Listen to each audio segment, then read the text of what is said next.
vì đâu. Hãy bỏ quên nhau đi người ơi, và xa xa xa và xa mãi. Lẽ loi trong đêm có những mong chờ, con tim từng ngày sao mà bơ vơ. Và rồi em đi con tim anh thẫn thờ là nơi nhớ bơ vơ. Yeah. Yêu thương nhau ngày nào mà sao giờ đây ta phải như vợ là quên đi. Rồi nước mắt em đã rơi trong cuộc chia ly. Thôi ta hãy quên đi, ta hãy quên đi. Chờ anh dù bao nhiêu giấc mơ khi xưa chúng ta đã nhạt phai.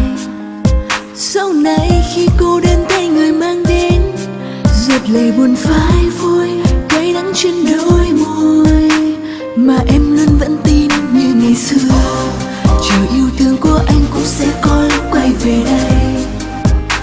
Nhẹ xua tan đi hoài mong trong đớn đau, để trái tim tôi không còn thêm những yêu tư nặng mang. Đêm thật dài em cô đơn bên chân bước đi lang thang từng năm tháng, nơi hai ta cùng nhau nhìn hạt mưa tuôn rơi tựa như em đứng đây. Nhìn lại tháng năm bên người, hạnh phúc nay xa vời, vụt bay theo bao tiếng mưa ai nào hoài.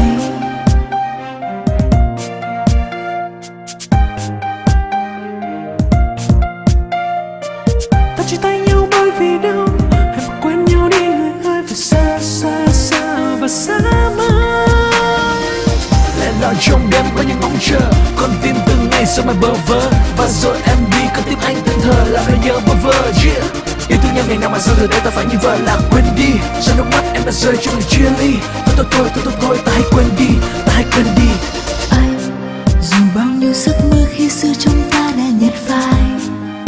Sau này khi cô đơn thấy người mang đến, giọt lệ buồn phai vui, cay đắng trên đôi môi. Mà em vẫn tin người hỡi, chờ yêu thương của anh cũng sẽ có lúc quay về đây.